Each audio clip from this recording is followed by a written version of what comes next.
All right. So y'all remember at the Capitol, whatever they call it, riot, siege, coup, insurrection. They'll dramatize it. For the most part, it was just a bunch of dude bros and grandmas walking in single file line, and some of them kicked their feet up on Nancy Pelosi's desk. But for the most part, that was it. However, of course, there was a big deal made of this police officer that passed away, and of course, the people that wanted to defund the police and claim to hate the police so much. This has nothing to do with my position. This is irrelevant. I'm just saying what they generally advocate made such a big deal. And they would use terms like he was beat to death with a fire extinguisher. Okay. Now, as the early reports, some of them confirmed that they just weren't true.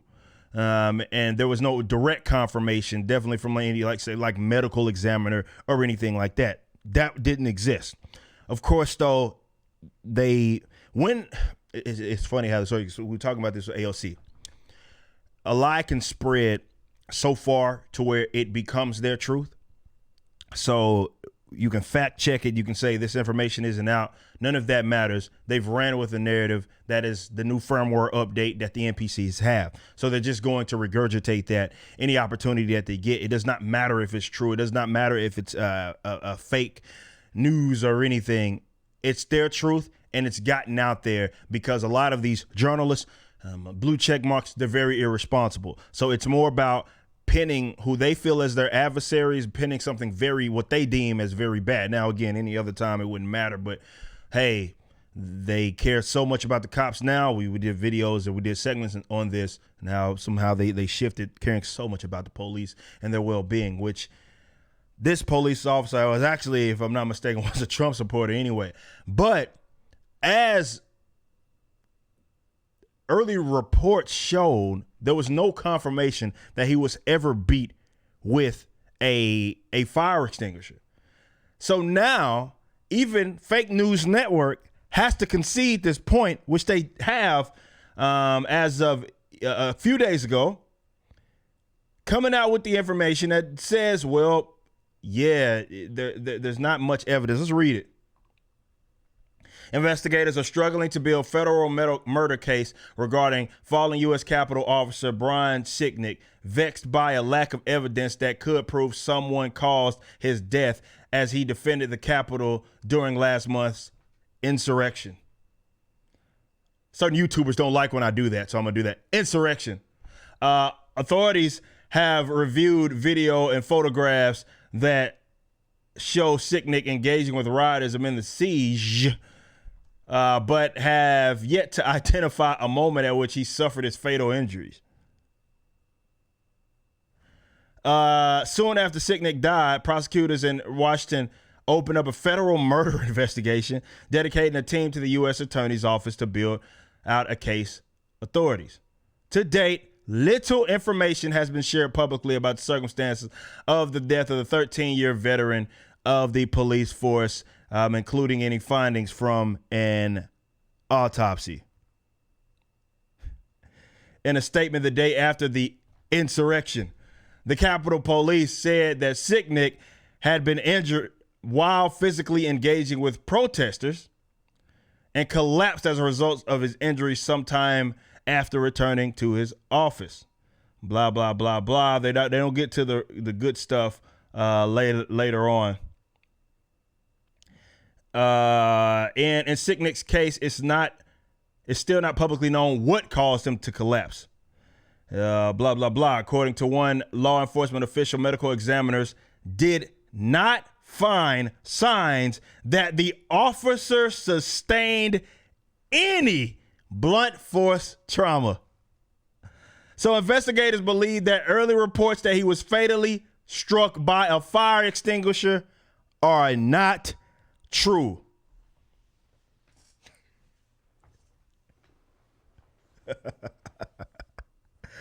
Now, I'm not laughing at the man's death, if you're understanding why I'm laughing. I'm laughing because this story got off the ground, had so many legs, was being carried. And again, the NPCs, they say, you notice they say the same thing. It's like rhetoric thing where they use the same language. And beat to death with a fire extinguisher. We heard that time and time and time again. Though there was so many cell phone videos, footage, there was no evidence that happened, yet they claim that. And some of the bigger, that was some of the initial reports, some of the bigger, like I say, the blue check marks, they continue to rattle off this as if it happened.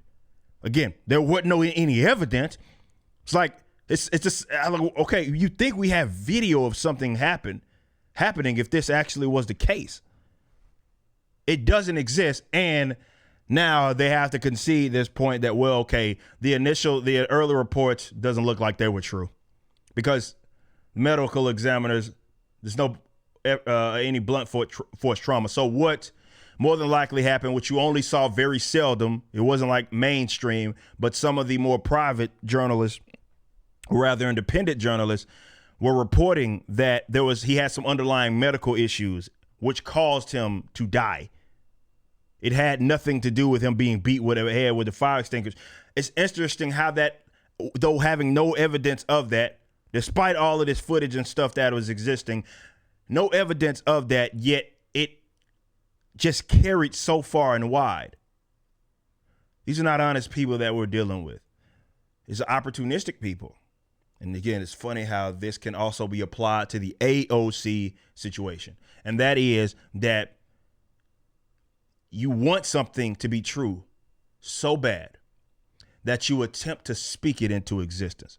That's because you're not worried about the truth. You're worried about demonizing a particular side, particular group of people, a specific person. That's what you want to do. So if you have to lie to get there, they've shown you time and time again, they're absolutely willing to do that. And it's a very unfortunate thing because what it does is it creates a lot of distortion in these stories and how we perceive like events, because people are so worried about what agenda and what certain avenue and what approach that they have, not worried about the truth. If something happened, it happened. If it didn't, it didn't. And that should be all that matters. But as I have said multiple times, multiple segments, you're dealing with people that did not get to their positions by way of reason. Therefore, trying to reason them out of a position or expecting them to utilize reason in the positions that they have is naive, if you will. It's one of those things that you're not dealing with rational people. So you can't treat them as rational people. And this is why you have to take everything that is even reported with a grain of salt. It's like the pipe bomb situation. I was like, that screamed Fed boy all over it, right? I'm like, okay, look, man, it's whether it did or didn't happen, it's just very odd that the only people that said the damn thing was a thing were the feds. And then the feds can't, though they have no issues tracking down all of these other people, the feds can't find the people that supposedly planted these pipe bombs. And then the pipe bombs were not even near where the like AOC would say the bombs were near our building. No, they weren't. They're 3 blocks away by way of the RNC headquarters and the DNC headquarters. It had nothing to do with that, whatever the Cannon building or wherever that she was located. But either way, it's one of those things where you have to take that information with a grain of salt, because it's not going to be presented to you definitely as it happens, which I guess is the takeaway from it. As it's happening, you have to take all of this information with a grain of salt, because seemingly, like always, because everybody's so quick to jump the gun these days, after the fact, more information comes and it doesn't seem like that was what it was. So I'm just here to report that now they're reporting. The mainstream guys are reporting, okay, yeah, maybe those first initial comments that we had talking about he was beat to death with a fire extinguisher doesn't seem to be true. We can all do better on this, including me.